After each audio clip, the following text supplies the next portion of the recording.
Sistas, Bonafide. Sistas, Bonafide. Sistas, Bonafide. I got my sister and me. Hey, Sistas Bonafide family, what's going on, y'all? Hope you guys are doing well. Happy Monday. I just wanted to come on here and share like a quick little story with y'all because, you know, this is an experience that I had at a local nail salon in my area. And, you know, normally I don't try not to dwell on the negative too much because, like, who has time? You know what I'm saying? Like, why dwell on things that have already happened that you can't change? And then also it's like, why dwell on negative stuff? Like, it is what it is. And I don't think I'm dwelling on it anymore, but it was something that happened to me that I wanted to share with y'all. So basically, right, this was back in, I want to say, August of this year, so during the summer. I was trying to find a local nail salon to get like just a quick pedicure done. Now, normally I'm like a, you know, press-on girl. Like, I'm quick to get some press-ons because Amazon has some good press-ons, but for some reason I didn't have any press-ons available. And Steph and I were actually going to the beach the next day. So I was like, I can't go with my toes looking all types of crazy. I need to get a pedicure done, right? And the place that I've gone in the past in my area was crowded. Like, it was a Friday afternoon, so I already knew that it was going to be packed. So I had to like do a little bit of searching and try to see like if there was another place in the area that would be able to squeeze me in. So I went to a couple places like a few blocks away from my area, and there was really nothing available, and I'm very impatient, so I didn't feel like waiting. So I decided to go to another place that's like closer to my house, which, you know, I've seen in the past, and I kind of like, you know, I don't want to say avoided it, but I've always felt there was a little bit more, it would be expensive to get any kind of service done there. So I just said, you know what, let me go to the more affordable places because this is on a budget, right? I don't want to be spending too much money on something that I could probably do at home, but I was just too lazy to do, or I didn't have the tools to do it. So I decided to go to this nail salon that's closer to my house, right? Now, what I'm about to say is relevant to the story, so I don't want anyone to get it misconstrued that I'm trying to bring race into something that doesn't need to be brought in. It does need to be brought up, right? So as I was walking in to the salon, a white lady was coming in at the same time, but I, being the Brooklynite that I am, I'm like, nah, you're not getting in front of me. Like, I'm getting the service done before you. So I kind of like zipped like casually in front of her, so that way like I would be essentially first in line, right? So I was like, okay, so I was able to get in first before her. So, and then obviously she came in right behind me. When I walked in, I see an Asian lady standing at the counter, whatever the case is, right? So she was doing something at the counter. She looked up, looked at me, and then looked at the lady behind me, the white lady behind me, and asked, "Hi, how are you? How can I help you?" So I said, wait a minute. I got in here first. Like, what's up? Like, why are you, you know, you could greet us both at the same time, but essentially you should ask me what I need first, because I was the one that was essentially here first.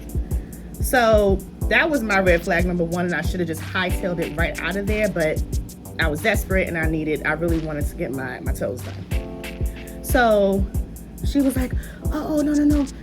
Okay, what would you like? What would you like? So I said, I would like a pedicure, please, if that's okay. So she said, yes, choose a color.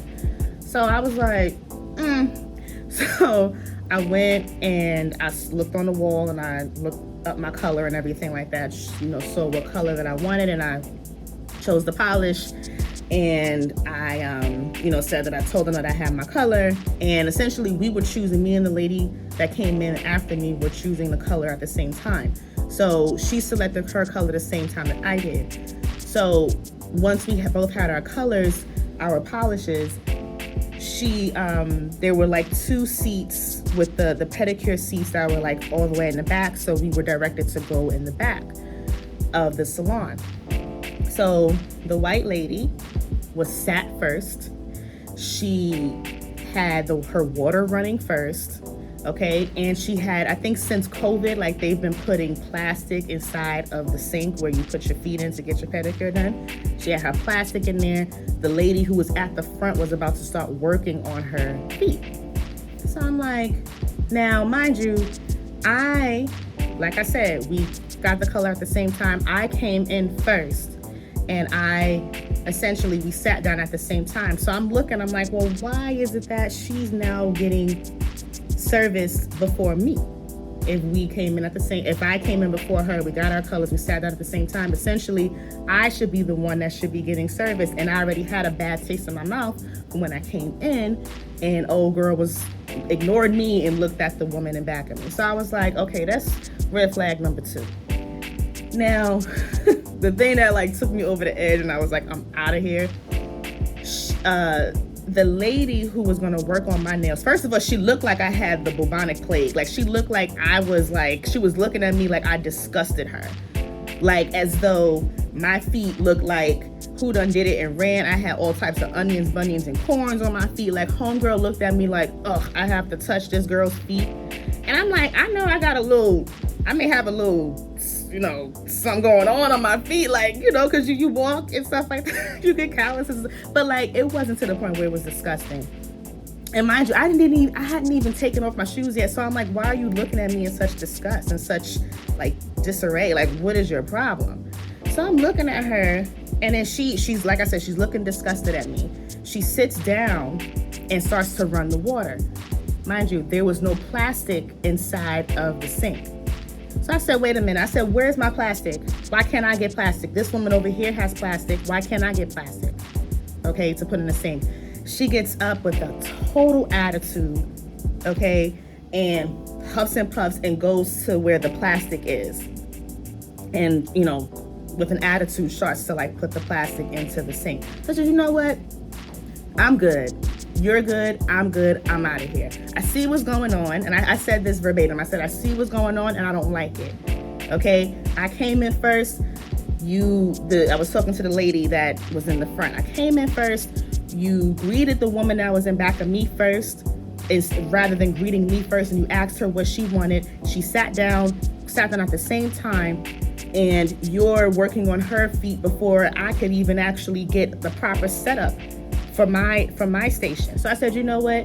At the end of the day, y'all could treat her the way that y'all want to treat her, but at the end of the day, my money is the same color as hers.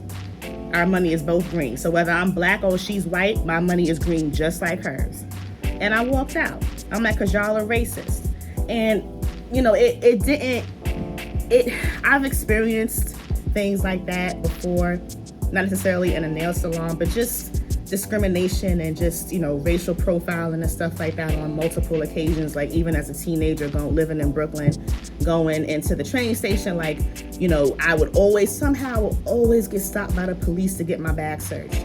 I'm like, y'all see me in this train station every day because I was going to school or work or whatever.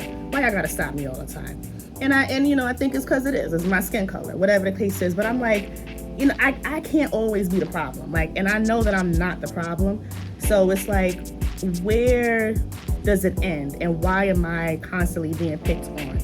And it just speaks volumes to, the world that we're living in today and how people are constantly racially profiled for the way that they look.